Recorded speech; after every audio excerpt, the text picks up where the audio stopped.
2 ദിനവൃത്താന്തം അധ്യായം 7. സോളമൻ പ്രാർത്ഥിച്ചു കഴിഞ്ഞപ്പോൾ സ്വർഗത്തിൽ നിന്ന് അഗ്നി ഇറങ്ങി ദഹനബലി വസ്തുവും മറ്റു വസ്തുക്കളും ദഹിപ്പിച്ചു. കർത്താവിന്റെ മഹത്വം ദേവാലയത്തിൽ നിറഞ്ഞു. കർത്താവിന്റെ തേജസ് ദേവാലയത്തിൽ നിറഞ്ഞു നിന്നതിനാൽ പുരോഹിതന്മാർക്ക് അവിടെ പ്രവേശിക്കുവാൻ കഴിഞ്ഞില്ല.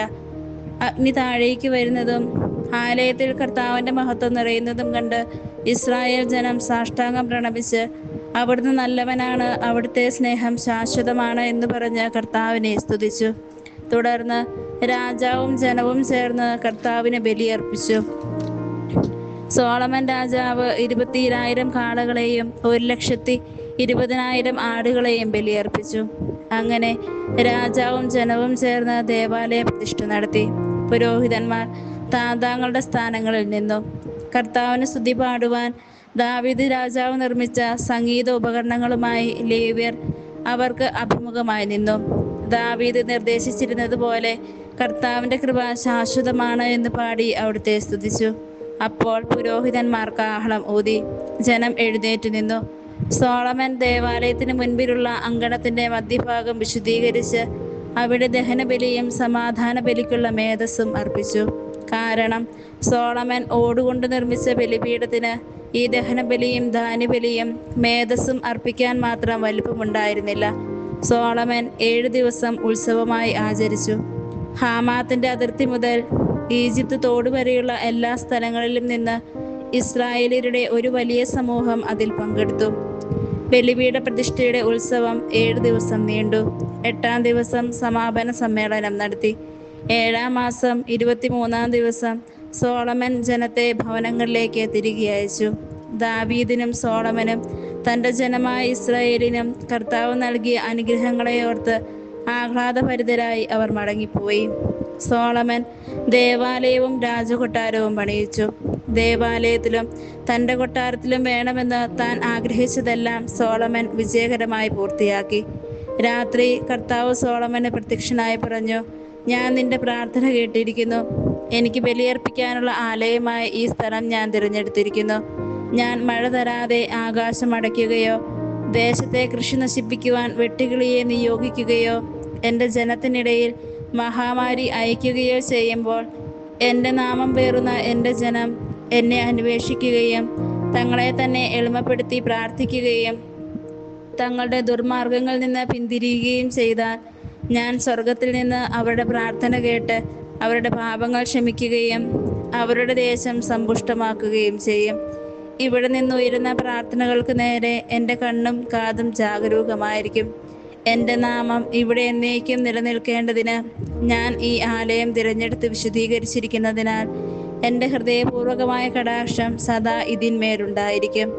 നിന്റെ പിതാവായ ദാവീദിനെ പോലെ നീയും എൻ്റെ കൽപ്പനകൾ ആചരിച്ച് എൻ്റെ പ്രമാണങ്ങളും നിയമങ്ങളും പാലിച്ച് എൻ്റെ മുൻപാകെ നടക്കുമെങ്കിൽ ഞാൻ നിന്റെ രാജകീയ സിംഹാസനം സുസ്ഥിരമാക്കും. നിന്റെ പിതാവായ ദാവീദുമായി ചെയ്ത ഉടമ്പടി അനുസരിച്ച് ഇസ്രായേലിനെ ഭരിക്കാൻ നിനക്കൊരു സന്തതി ഇല്ലാതെ പോവുകയില്ല.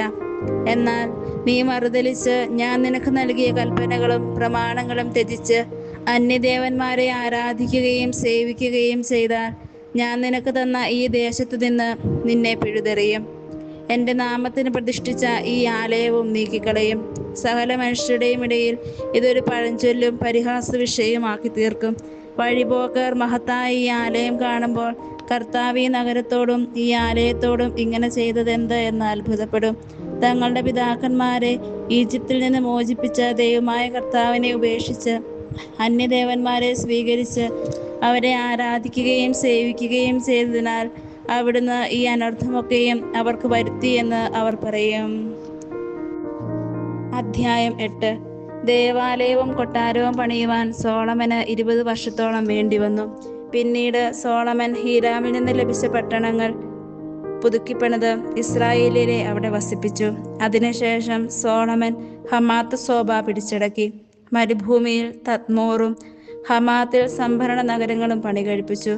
കൂടാതെ മതിലും കവാടങ്ങളും ഓടാമ്പലുകളും കൊണ്ട് സുരക്ഷിതമായ ഉത്തര ദക്ഷിണ ബേത്ഹൊറോൺ നഗരങ്ങൾ, ബാലാത്ത്, സോളമനുണ്ടായിരുന്ന സംഭരണ നഗരങ്ങൾ, രഥങ്ങൾക്കും കുതിരച്ചേകവർക്കുമുള്ള നഗരങ്ങൾ, ഇങ്ങനെ ജെറുസലേമിലും ലെബനോനിലും തൻ്റെ ആധിപത്യത്തിലുള്ള ദേശങ്ങളിലൊക്കെയും ആഗ്രഹിച്ചതെല്ലാം അവൻ പണിതു.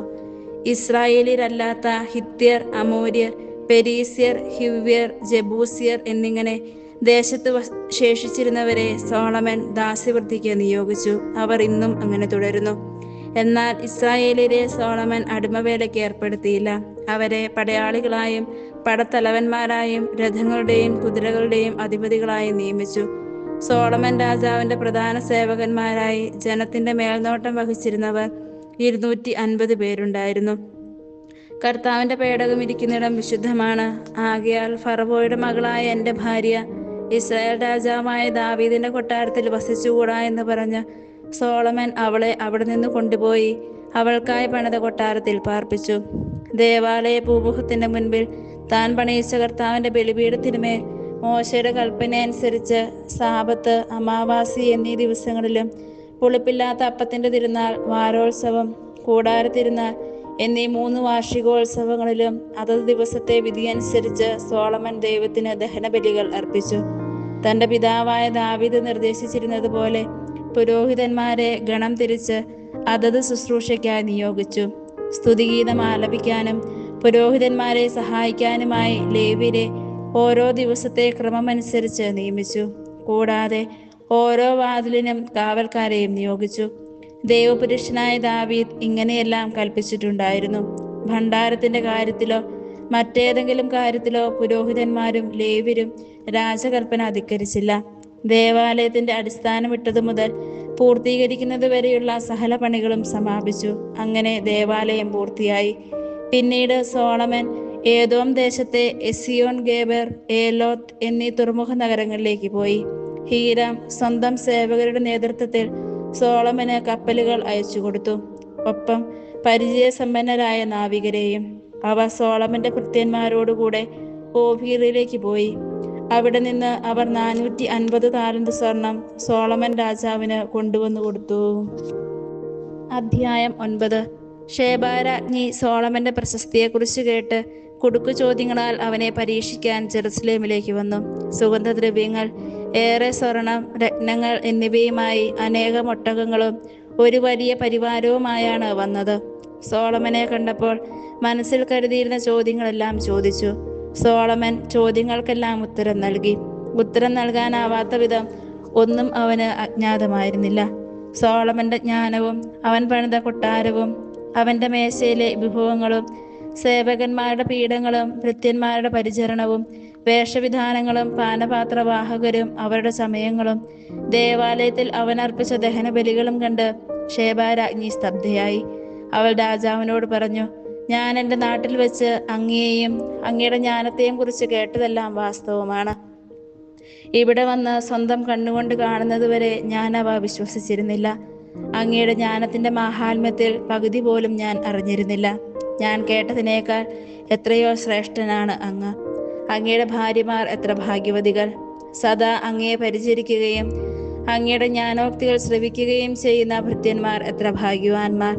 തൻ്റെ സിംഹാസനത്തിൽ അങ്ങയെ രാജാവായി വാഴിക്കാൻ തിരുമനസ്സായ അങ്ങയുടെ ദൈവമായ കർത്താവ് വാഴ്ത്തപ്പെട്ടവൻ.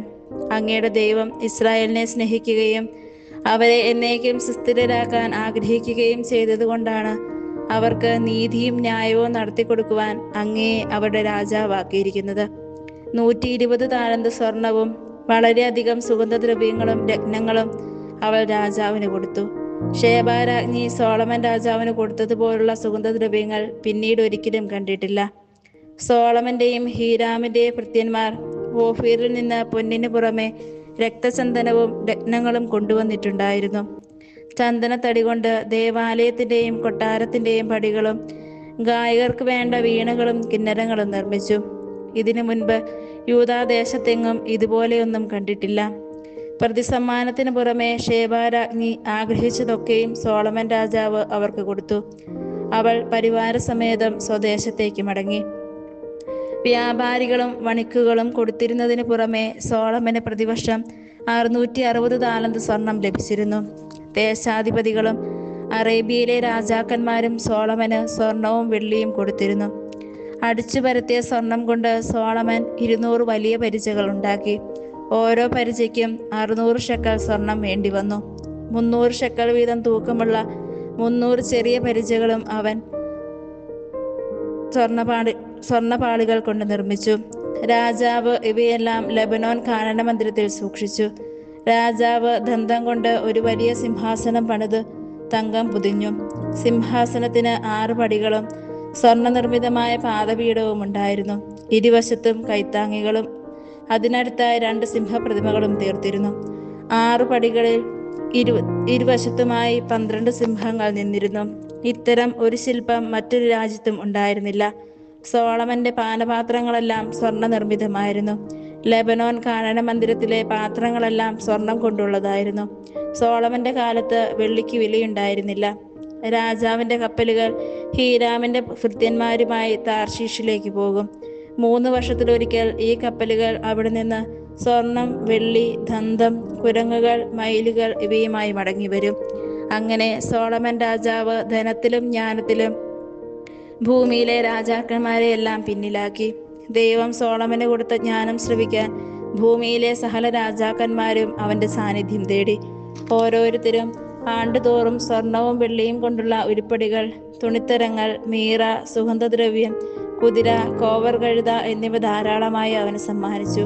കുതിരകൾക്കും രഥങ്ങൾക്കുമായി 4000 ലായങ്ങളും 12000 കുതിരച്ചേവകരും ഉണ്ടായിരുന്നു.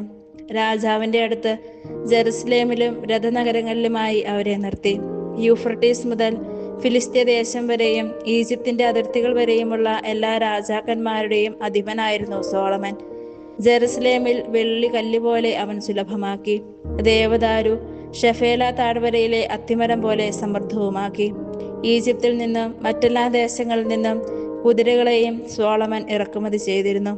സോളമന്റെ ആദ്യാവസാനമുള്ള മറ്റു പ്രവർത്തനങ്ങൾ നാഥാൻ പ്രവാചകന്റെ ചരിത്രത്തിലും ഷീലോനിനായ അഹിയായുടെ പ്രവചനത്തിലും ദീർഘദർശിയായ ഇദ്ദോനും നെബാത്തിന്റെ മകനായ ജെറോബോവാമിനെ കുറിച്ച് ലഭിച്ച ദർശനങ്ങളിലും രേഖപ്പെടുത്തിയിട്ടുണ്ടല്ലോ. സോളമൻ 40 വർഷം ജെറുസലേമിൽ ഇസ്രായേൽ മുഴുവന്റെയും അധിപനായി വാണു. അവൻ പിതാക്കന്മാരോട് ചേർന്നു തന്റെ പിതാവായ ദാവീദിന്റെ നഗരത്തിൽ സംസ്കരിക്കപ്പെട്ടു. മകൻ റഹോബോവാം ഭരണമേറ്റു.